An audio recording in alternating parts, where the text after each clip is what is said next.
Una grave conmoción interna sacudió a la República. La sede de la Asamblea fue invadida por vándalos. No se ve un poncho. El gobierno trasladó su sede a Guayaquil, pero la Asamblea, símbolo de la democracia, se esfumó. Parece que calculaba ver cuál era el resultado final. Ángel Gende, asambleísta del Movimiento Sáchila, de la bancada del BIM. Buen día, bienvenido a Contacto Directo. Buenos días, Taramajo, Alfredo, a las órdenes. Antes de entrar al tema de la Asamblea, la movilización de los pueblos indígenas fue utilizada por el correísmo con la venia y la complicidad de algunos dirigentes. Pueblo ecuatoriano, tenemos que hacer memoria que nuestro primer levantamiento indígena se desarrolló en 1990, justamente para establecer y proponer al Estado ecuatoriano en el marco de constituir un Estado plurinacional. Desde 1990 hasta la actualidad, los levantamientos han servido para visibilizar al pueblo indígena como sujetos políticos y no como una curiosidad antropológica. Lo sucedido en octubre, lamentablemente, el movimiento indígena perdió el control, se infiltró el correísmo, no solamente que vinieron a infiltrarse en la movilización del movimiento indígena, sino que también en la misma estructura al interior del movimiento indígena. Y es por eso que una asamblea de la CONAIE, desarrollada en Cotopaxi, se había manifestado que aquellos dirigentes indígenas que sirvieron al correísmo, que fueron parte del correísmo, tenían que nuevamente recuperar la confianza de las bases y se les dio 3 años para que nuevamente vuelvan a tener la confianza. Pero ese acuerdo no se cumplió y pudimos ver correístas infiltrados y también líderes indígenas que de una u otra manera tenían y mantienen aún esa parte de su corazoncito con el correísmo. Eso pasó al interior del movimiento indígena, el cual hay que hacer una evaluación urgente y obviamente depurar, porque no podemos prestarnos para este tipo de situaciones cuando el movimiento indígena jamás vino a desestabilizar el gobierno, cuando el movimiento indígena jamás vino a decir fuera Lenín. Lo que vino el movimiento indígena fue a pedir la derogación del decreto 883. Eso tiene que quedar muy claro al pueblo ecuatoriano y a la opinión mundial que siguió de cerca los acontecimientos suscitados al interior de nuestro país. Pasemos ahora a la Asamblea.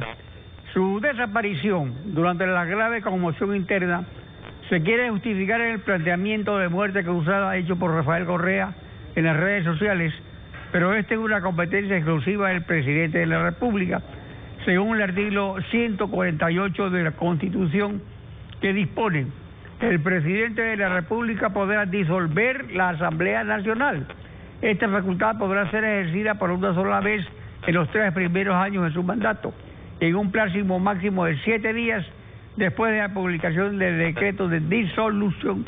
El Consejo Nacional Electoral convocará elecciones legislativas y presidenciales para el resto de los respectivos periodos. Ahora, la Asamblea puede destituir al presidente, pero no tiene capacidad para la muerte cruzada. Si la Asamblea carece de competencia para la muerte cruzada, ¿cuál es el problema entonces? Ahí hay que tener en cuenta, y especialmente al ser un asambleísta que formamos parte del movimiento indígena, para mí fue muy claro, estábamos reeditando lo que siempre ha sucedido. El movimiento indígena sale a las calles por su profundo sentimiento de dolor a estar excluido, al ver que no tenemos políticas públicas, a ver que la pobreza no se ha superado en nuestro país, al mirar que el regionalismo y el racismo existe. Nosotros siempre hemos salido a la calle a defender al pueblo que vive en el páramo, al pueblo que vive en la selva, al pueblo que vive en el campo, al pueblo que vive en el suburbio. Eso ha sido nuestra identificación histórica, pero de esa lucha se han valido muchísimos oportunistas. Recordemos, pueblo ecuatoriano, ¿Qué pasó? Pero eso que tiene que ver con la asamblea, o sea, dentro de la asamblea, ¿qué pasó? ¿Por qué la asamblea permaneció en silencio? Porque también a meditar lo que ocurrido antes, que finalmente el golpe final se da en la asamblea.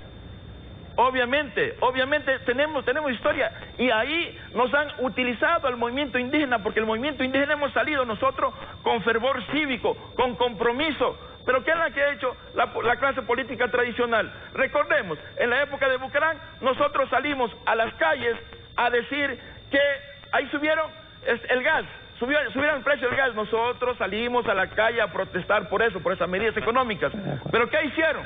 En la Asamblea Nacional le declararon incapacidad mental y destituido. En la época de Maguad, cuando nosotros salimos contra la dolarización, contra el salvataje bancario, ¿qué hicieron? Estos políticos tradicionales se organizaron entre ellos, y en Guayaquil... Bueno, pero ¿por qué? Yo le estoy preguntando, ¿por qué no se signó la asamblea? En ese contexto, o sea, ¿por qué no se hizo presente, por lo menos con un manifiesto, con una declaratoria de los jefes de bancadas, del presidente, con una resolución? Estimado Alfredo y pueblo ecuatoriano, el país debe saber que cada uno de los jefes de las bancadas estuvieron operando permanentemente, y inclusive desde el bloque de Pachacuti, desde la bancada de Integración Nacional, nosotros gestamos y fuimos facilitadores para que el señor presidente tenga información de primera mano.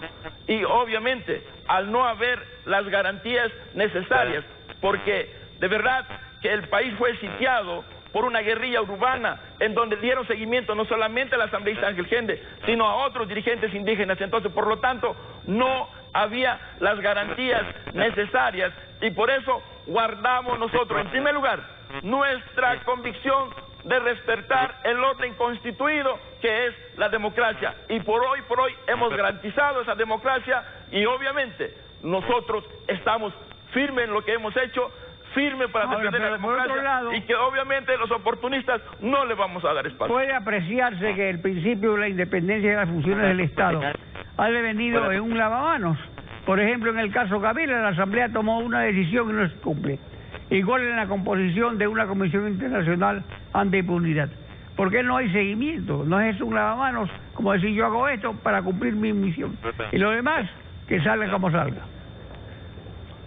En esta ocasión no nos hemos lavado la mano para nada. Lo que hemos evitado es caer en la agenda del correísmo, en la agenda que ellos impulsaron desde hace mucho tiempo atrás, y que obviamente no haber caído en la agenda del correísmo, en la agenda del caos, nosotros asumimos nuestra responsabilidad como asambleísta en representar y hacer respetar la democracia, el orden constituido. En el caso Gavela, nosotros presentamos un informe que obviamente la Fiscalía General del Estado ya tiene que actuar. Nosotros hemos cumplido, en todo caso, no es como la asamblea anterior. El resultado de ahora es que seguimos en democracia, y que en democracia continuaremos. Ángel Ende, asambleísta Sáchila, gracias por participar. Vamos a seguir en democracia, y no perdamos la oportunidad única que tiene en este momento el pueblo ecuatoriano. El movimiento indígena ha dicho: vamos al diálogo, vamos al consenso, vamos todos a aportar